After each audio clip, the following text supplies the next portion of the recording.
आर्य समाज की इस सत्संग मेला में उपस्थित आदरणीय मातृशक्ति सम्माननीय योगी माताओं, बहनों, बेटियों और उपस्थित धर्म प्रेमी सज्जनों,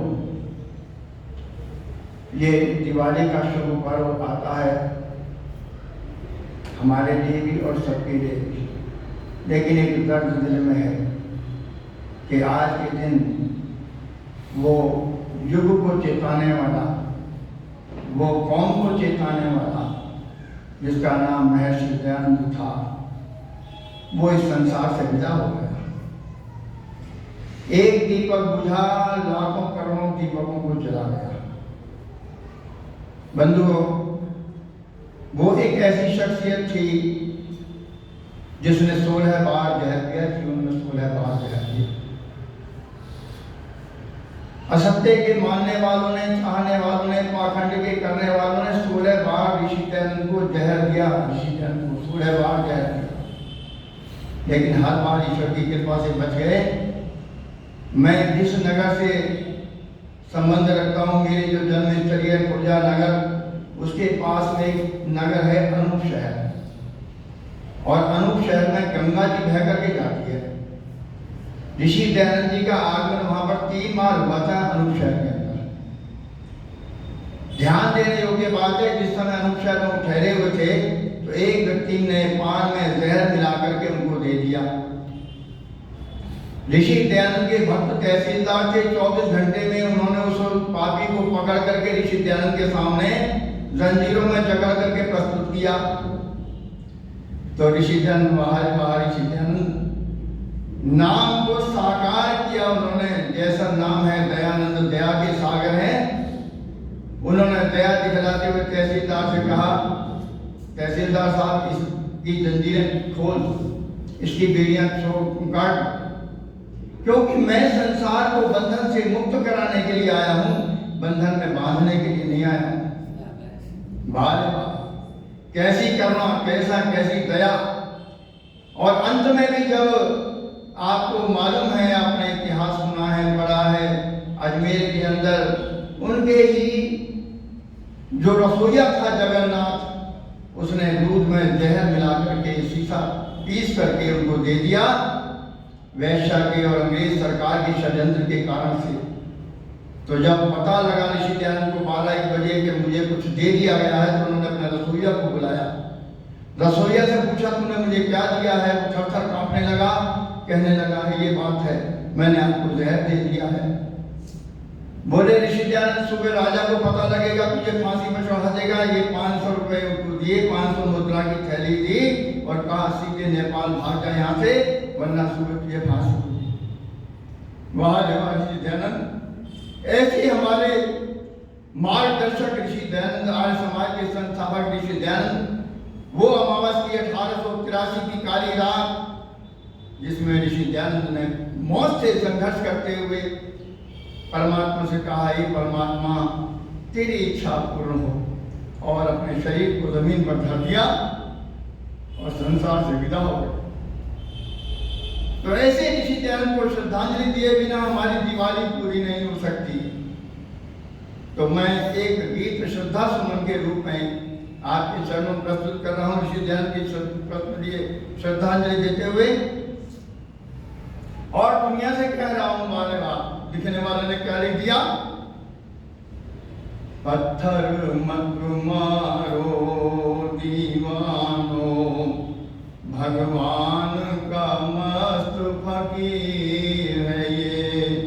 पत्थर मत मारो दीवानो, भगवान का मस्त फकीर है ये। शुभ नाम दयानंद सरस्वती, करुणा की असल तस्वीर है ये।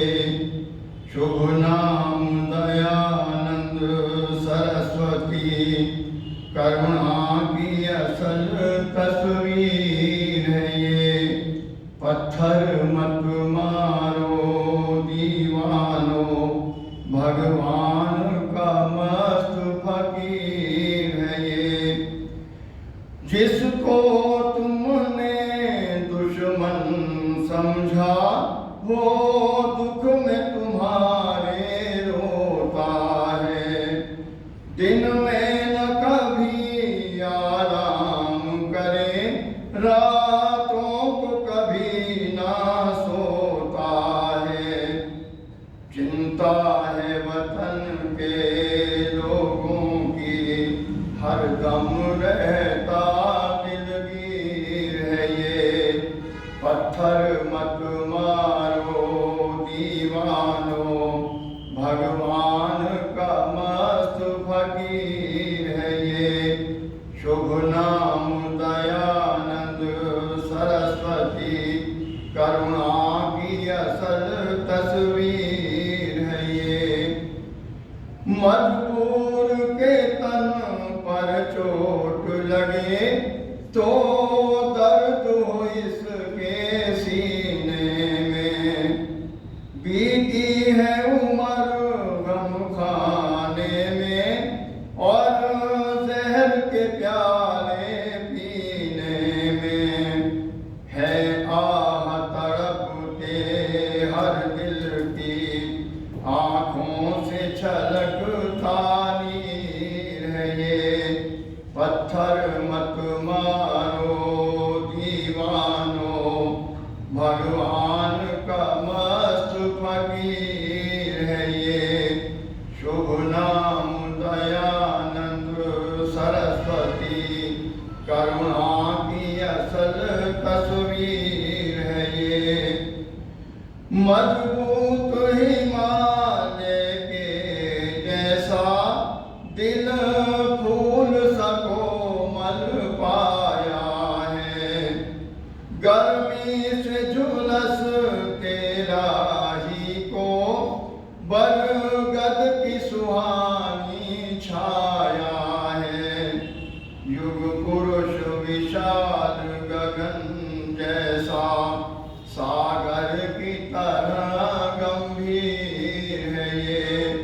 पत्थर मत मारो दीवानो, भगवान का मस्त फकीर है ये।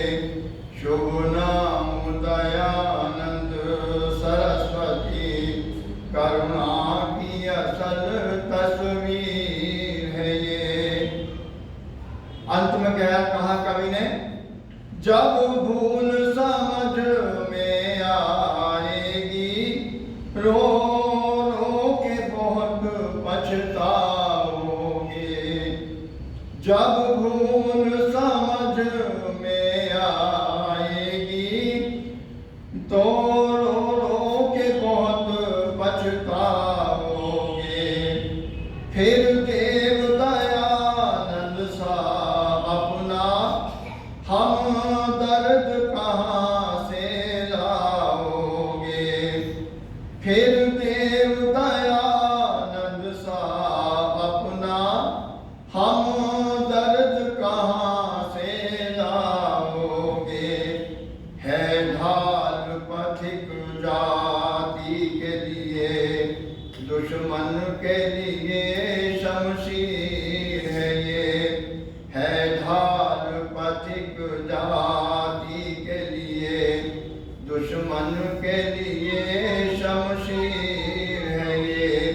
पत्थर मत मारो दीवानो, भगवान का मस्त फकीर है ये। शुभ नाम दयानंद सरस्वती, करुणा